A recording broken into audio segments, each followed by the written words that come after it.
പ്രിയമുള്ളവരെ, തിരുഹൃദയ തിരുനാളിൻ്റെ എല്ലാ ആശംസകളും അനുഗ്രഹങ്ങളും നേരുന്നു. ഈശോയുടെ തിരുഹൃദയത്തിന് പ്രതിഷ്ഠിക്കപ്പെട്ടിരിക്കുന്നവരാണ് നാം ഓരോരുത്തർ. ഈശോയുടെ ഹൃദയം പോലെ നമ്മുടെ ഹൃദയത്തെ ആക്കണമെന്ന് പ്രാർത്ഥിക്കുന്നവരാണ് നാം ഓരോരുത്തരും. നമ്മുടെ കുടുംബങ്ങളെല്ലാം തിരുഹൃദയ പ്രതിഷ്ഠ നടത്തിയിട്ടുള്ളവരാണ്. കാലാകാലങ്ങളായി നമ്മുടെ പൂർവികർ തിരുഹൃദയത്തോടുള്ള ഭക്തി ആചരിച്ചുകൊണ്ട് തിരുഹൃദയത്തിൻ്റെ മുമ്പിലിരുന്നു കൊണ്ടാണ് നാം പ്രാർത്ഥനകൾ ചൊല്ലുന്നത്. 1673 മുതൽ 75 വരെ വിസിറ്റേഷൻ സന്യാസിനിയായ മേരി അലക്കോക്കിന് കർത്താവ് പ്രത്യക്ഷപ്പെട്ടുകൊണ്ട് തിരുഹൃദയത്തിൻ്റെ ഭക്തിയെക്കുറിച്ച് ഓർമ്മിപ്പിച്ചു.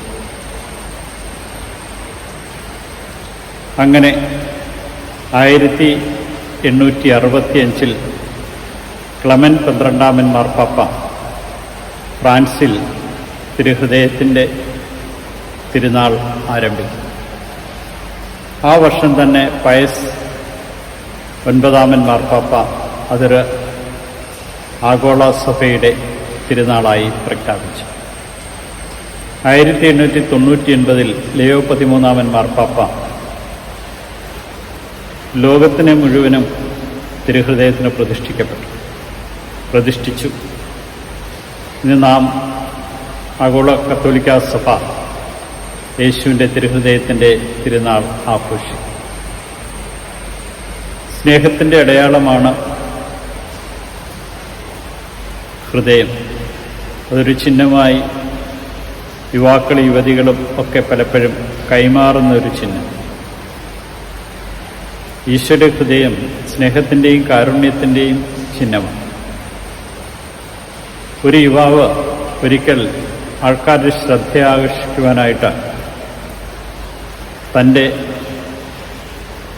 ഉടുപ്പിൻ്റെ ബട്ടൺസുകൾ അഴിച്ചിട്ടിട്ട് പറഞ്ഞു, ഇതുപോലെ മനോഹരമായൊരു ഹൃദയം ആർക്കെങ്കിലും ഉണ്ടെങ്കിൽ കാണിക്കുക, ഞാൻ നിങ്ങളെ വെല്ലുവിളിക്കുന്നു. മനോഹരമായ ഒരു ചിത്രം അദ്ദേഹത്തിൻ്റെ ഹൃദയത്തിൽ ആലേഖനം ചെയ്തിട്ടുണ്ട്. ഹൃദയത്തിൻ്റെ ചിത്രം പലരും നോക്കിക്കൊണ്ട് നിന്നു. അപ്പോൾ വൃദ്ധനായൊരു മനുഷ്യൻ മുമ്പോട്ട് വന്നിട്ട് അദ്ദേഹത്തിൻ്റെ ഹൃദയത്തിൻ്റെ ഭാഗത്തുള്ള ബട്ടൺസുകൾ നീക്കിക്കൊണ്ട് ഷർട്ടൂരി കാണിച്ചു, നിന്റെ ഹൃദയത്തേക്കാൾ മനോഹരമായ ഹൃദയമാണ് എനിക്കുള്ളത്. ആ ഹൃദയം വരച്ചു വച്ചിരിക്കുന്നത് 4 വിഭജിക്കപ്പെട്ട് ചില ഭാഗങ്ങൾ കീറിപ്പൊളിഞ്ഞ് ചിലതൊക്കെ മാഞ്ഞുപോയിരിക്കുന്ന ഒരു ഹൃദയമാണ്. ഈ ചെറുപ്പക്കാരൻ പറഞ്ഞു, ഇതുപോലെ മാഞ്ഞതും തേഞ്ഞതുമായൊരു ഹൃദയമല്ല എൻ്റേത്, നോക്കുക, പുതുപുത്തൻ പോലെ ഇരിക്കും. ഈ മനുഷ്യൻ പറയുന്നുണ്ട്, എൻ്റെ കുടുംബത്തിനു വേണ്ടി, എൻ്റെ മക്കൾക്ക് വേണ്ടി, എൻ്റെ ഭാര്യയ്ക്ക് വേണ്ടി, എൻ്റെ സമൂഹത്തിനു വേണ്ടി മുറിഞ്ഞതാണ്, തേഞ്ഞുപോയതാണ്, അടർന്നുപോയതാണ് എൻ്റെ ഹൃദയം. നിൻ്റേത് ഒരു പോറൽ പോലും ഏൽക്കാതെ നീ നിനക്കായി സൂക്ഷിച്ചിരിക്കുന്നൊരു ഹൃദയം.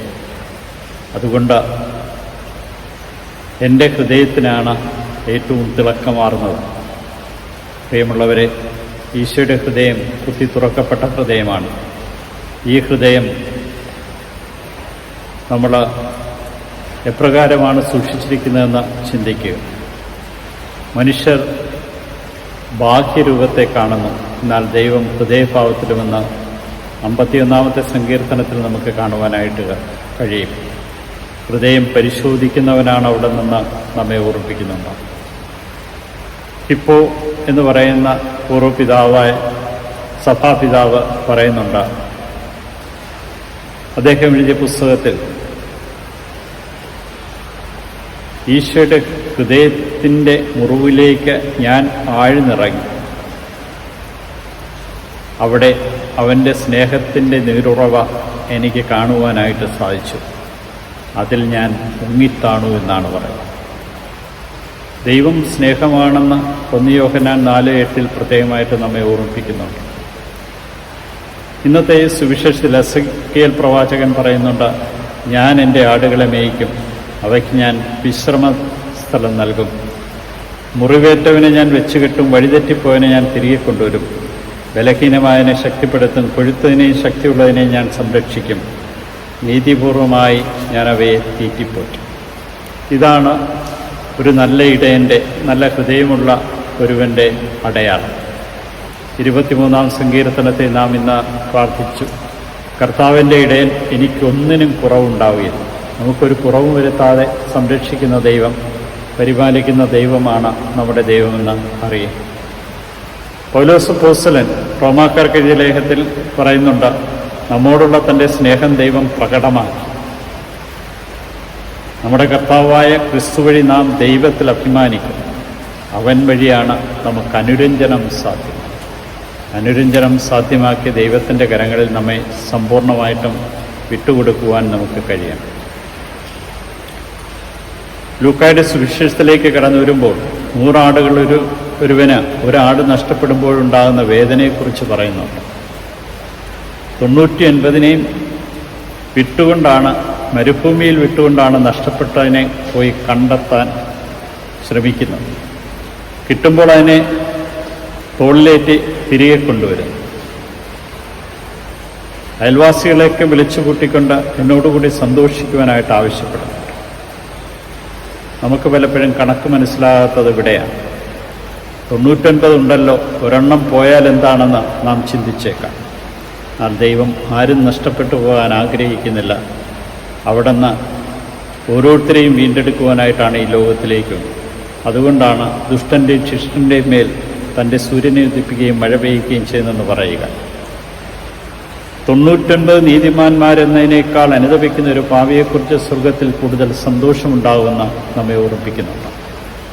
ഈ തിരുഹൃദയത്തിൻ്റെ തിരുനാൾ ആഘോഷിക്കുമ്പോൾ ആരെയും നഷ്ടപ്പെടുത്താതെ ചേർത്ത് പിടിക്കുവാനുള്ള കൃപ ദൈവം നമുക്ക് നൽകട്ടെ.